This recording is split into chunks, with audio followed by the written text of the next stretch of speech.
विधान परिषदेच्या निवडणुकीत पराभूत होणारे 12 उमेदवार कोण अशी जोरदार चर्चा सुरू झाली आहे। मवियाचे मिलिंद नार्वेकर निवडून येतील असा विश्वास भाजपचेच नेते व्यक्त करतायत। त्यामुळे जयंत पाटलांचा विजय धोक्यात आलाय की काय अशी चर्चा रंगली आहे। त्यामुळे पराभूत होणारा 12वा कोण याची उत्सुकता आता ताणली गेली आहे। पाहूया या संदर्भातला एक खास रिपोर्ट। मिलिंद नार्वेकर कुणाचा गेम करणार?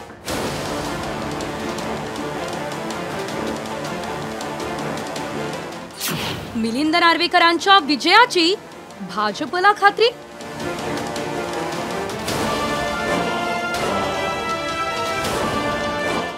नार्वेकर जिंकणार, कुणाला पाडणार?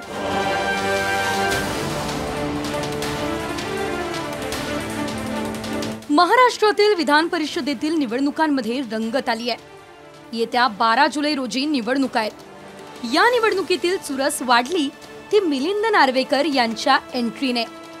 मिलिंद नार्वेकर यांच्या उमेदवारीने निवडणूक अटळ झाली आहे। त्यामुळे 11 जागांसाठी 12 उमेदवार रिंगणात आलेत।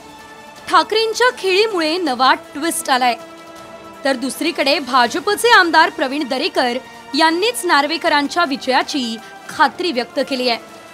त्यावर शेकापच्या जयंत पाटलांनी देखील प्रतिक्रिया दिली आहे।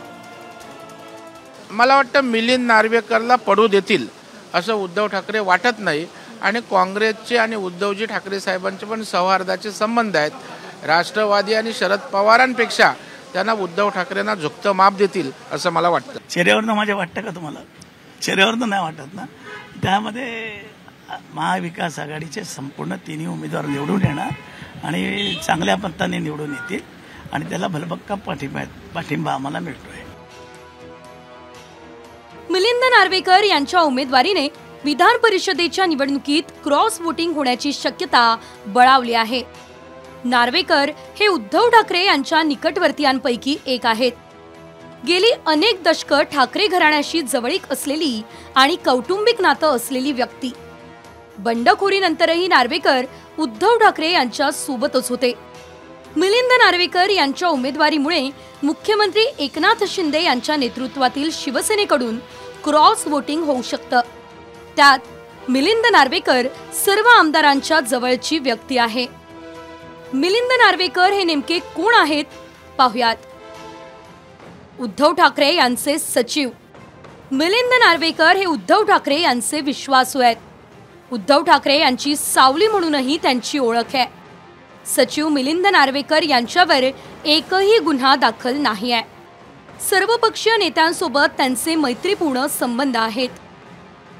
मिलिंद नार्वेकर यांचे सर्वपक्षीय नेत्यांसोबत आणि आमदारांशी असलेले मैत्रीपूर्ण संबंध त्यांच्या विजयासाठी जमेची बाजू ठरण्याची शक्यता आहे।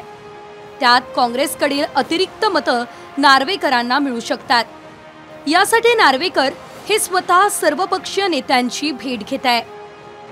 2 वर्षांपूर्वी झालेल्या विधान परिषद निवडणुकीत प्रचंड क्रॉस वोटिंग झालं। काँग्रेसचे चंद्रकांत हंडोरे हे पडले होते। याच रात्री एकनाथ शिंदे हे नॉट रिचेबल झाले होते। त्यानंतर अनेक नाट्यमय राजकीय घटना घडल्या। यामुळे विधान परिषद निवडणूक चांगलीच लक्षात राहिली होती। आता यंदा कुणाचा मोहरा कामी येतो याकडे लक्ष लागलंय। महाविकास आघाडीचे 3 उमेदवार निवडून येतील असं म्हटलं जातंय।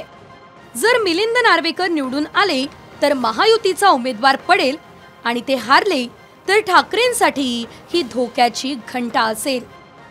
ब्युरो रिपोर्ट, साम टीव्ही न्यूज।